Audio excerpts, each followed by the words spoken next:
Estamos de volta com o Jornal Super News, aqui do meu lado Daniel Magalhães, que daqui a pouquinho vai responder perguntas dos nossos telespectadores sobre carreira e também vagas de emprego e outros assuntos, né, Daniel? Sim. Agora a gente vai falar sobre um assunto lá de São Paulo, que é um grupo de empresários que quer gerar cerca de 1 milhão de empregos. A ideia baseia-se no seguinte conceito: 5% dos CNPJs ativos no país, se gerar mais uma vaga de emprego, irão conseguir cumprir essa meta já no início do próximo ano. O Brasil tem um déficit de, atualmente, cerca de 13 milhões de pessoas fora do mercado formal de trabalho.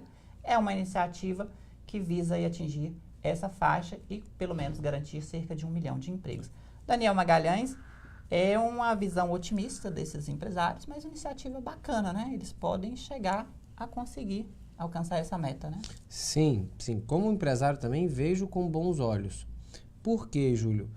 Hoje a gente sabe que os estados, os municípios estão com crise financeira. A União precisa fazer ajustes fiscais rigorosos para conseguir complementar o orçamento e cumprir o orçamento dos próximos anos de governo. Então, nada mais justo e coerente que a iniciativa pública se junte à iniciativa privada num projeto que possa, pelo menos, diminuir bastante no próximo ano o número de desempregados, para que a nossa renda per capita suba e o nosso país volte a crescer consideravelmente. Não esse crescimento muito pequeno que teve esse ano, né? E a gente sabe também que a iniciativa privada hoje é a que está investindo no Brasil, né? Hoje, se tem algum tipo de investimento em qualquer cidade, estado ou a nível nacional, é da iniciativa privada. Então, nada mais justo que isso seja feito em conjunto. Porém, o que os empresários querem também é uma contrapartida do governo. É que seja votada especialmente 2 reformas que a gente já está aguardando há pelo menos 2 anos e que vem sendo empurrado com a barriga pelos governos, que é a reforma da Previdência e a reforma tributária. A reforma da Previdência, claro, vai desonerar para o empresário? Vai. Mas também vai desonerar para o próprio Estado. A nossa Previdência, ela está fadada a quebrar nos próximos 50 anos. Então, a gente precisa fazer essa reforma. E a reforma tributária, claro, para desonerar os custos, as despesas do empresário, para que ele consiga investir, inclusive, em vagas de emprego. Então, eu vejo sim com bons olhos. Claro, há ressalvas. Temos que observar bem como isso vai ser feito, fazendo isso respeitando os direitos trabalhistas e principalmente distribuindo isso não só dentro de São Paulo, que seja aderido isso a nível nacional, porque nós temos regiões que estão com déficit. Se for pegar a estatística, ela puxa bastante a estatística para baixo, como por exemplo o Nordeste brasileiro. Se tratando do nosso estado de Minas Gerais, o Norte e o Nordeste mineiro está com déficit muito grande de vagas de emprego. E aqui então, em Minas, a questão da carga tributária é o que mais pesa, né? É o que mais pesa. Nós perdemos empresas nos últimos 8 anos, né? Empresas que decidiram ir para outros estados, porque o nosso estado subiu carga tributária. Basta ver ICMS que subiu, basta ver imposto sobre veículos automotores que subiu. E isso, para a empresa, principalmente empresas grandes que têm frotas, enfim, isso vai onerando muito a despesa. Então ela escolhe ir para outro lugar que tem benefício. Então a gente precisa, assim, que o poder público e a iniciativa privada se unam para melhorar a situação do nosso país, principalmente do nosso estado. Minas Gerais sabe bem o peso dos impostos aí nas suas contas, tanto em veículos quanto em circulação de serviços. Há mais de 12 anos que os impostos não diminuem aqui no estado e o estado está, na prática, né, quebrado diante dessa crise que se instalou aqui em Minas Gerais. No próximo bloco, nós vamos responder as perguntas dos nossos telespectadores sobre o mercado de trabalho, ofertas de emprego, aqui com Daniel Magalhães, que é consultor de carreira. Nós voltamos em instantes. Acompanhe na HBO toda noite os melhores filmes do ano. Liga da Justiça, Annabelle 2, A Criação do Mal, Dunkirk. Sexta, 2 episódios da nova temporada de Room 104. Sábado, um romance num ambiente hostil, Um Reino Unido. Quer mais? Fique ligado nos canais HBO Max.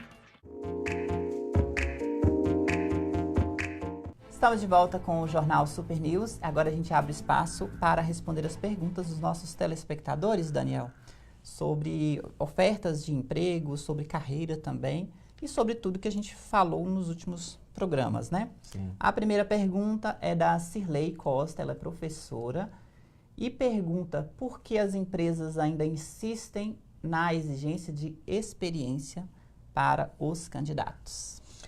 E isso é um tema polêmico dentro da área de recursos humanos, que a gente atua muito, e que, assim, é relativo. Eu vou relativizar porque realmente é relativo. É claro que quando a empresa, dependendo da função, ela vai sim buscar uma experiência profissional. Exemplo, uma profissão muito técnica ou que exige uma formação anterior, é comum que as empresas peçam uma experiência. Exemplo, se você vai atuar, por exemplo, na operação de uma máquina de risco, ou que você vai operar, por exemplo, com um departamento de recursos humanos, estou dando alguns exemplos aqui, que exige uma formação específica, e se a pessoa tem uma experiência, para a empresa é bastante útil. Há também, o outro lado, as empresas que contratam, e isso acontece muito na nossa cidade, especialmente, empresas que contratam para apagar incêndio. Que não tem um planejamento de crescimento, não tem um planejamento de pessoal, né? Então ela vai estar sempre apagando incêndio, está cobrindo buraco. Então essa empresa, ela não tem tempo de treinar. Então com essa falta de tempo de treinar, ela vai exigir sim experiência. Por outro lado, nós temos também empresas que são planejadas, que contratam não para apagar incêndio, para tampar buraco, mas que contratam para crescimento.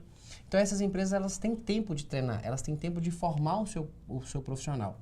Mas o que eu digo acima de tudo, e eu instruo os meus treinados, as pessoas que eu presto consultoria, é que dá para contornar essa questão. Você está numa entrevista de emprego, o entrevistador aborda a questão da experiência. Você tem outras experiências que podem suprir, mesmo que você não tenha trabalhado, ou que você já tenha trabalhado num outro setor ou numa outra função que não é aquela que você está almejando agora. Como, por exemplo, estágios, programas de trainee, atividades em entidades não governamentais, atividades em entidades religiosas. Vou dar um exemplo. Se eu estou fazendo um recrutamento para um cargo de vendas, que teoricamente exige oratória, exige uma boa interlocução, um bom comportamento com pessoas, só que essa pessoa nunca trabalhou com vendas, mas ela faz um trabalho, por exemplo, na sua igreja, ela apresenta, ela canta, ela ora na frente. Então, ela tem habilidades que são importantes para aquela função. Então, quando o entrevistador perguntar, você tem experiência na área? Fala, eu nunca trabalhei com vendas. Porém, eu faço um trabalho na minha igreja que eu desenvolvo habilidades que eu tenho certeza que na sua empresa vai ser útil. Dá para aproveitar, então, todas. Dá para aproveitar. Não é só levar para o entrevistador que tem outras experiências que podem suprir. Porque a experiência, na verdade, o que a empresa quer é saber se você já tem uma habilidade formada para aquilo. Então, dá para ter essa habilidade com outras atividades. Te agradeço pela participação, Daniel. É muito assunto que a gente vai trabalhar nos próximos programas, abordar mais detalhadamente alguns assuntos aqui que são bem... que fazem a pessoa refletir mesmo, né, sobre a carreira dela. Eu que agradeço e uma honra a gente estar finalizando um ano, né? Então, estar aqui ao longo desses últimos meses, apoiando essas pessoas. E se tiver dúvida, faça igual essas pessoas, mandem dúvida lá para a Superi, para a rede social do Júlio também, que a gente traz e responde. Obrigado, Daniel, pela participação. Essa edição fica por aqui. Até amanhã.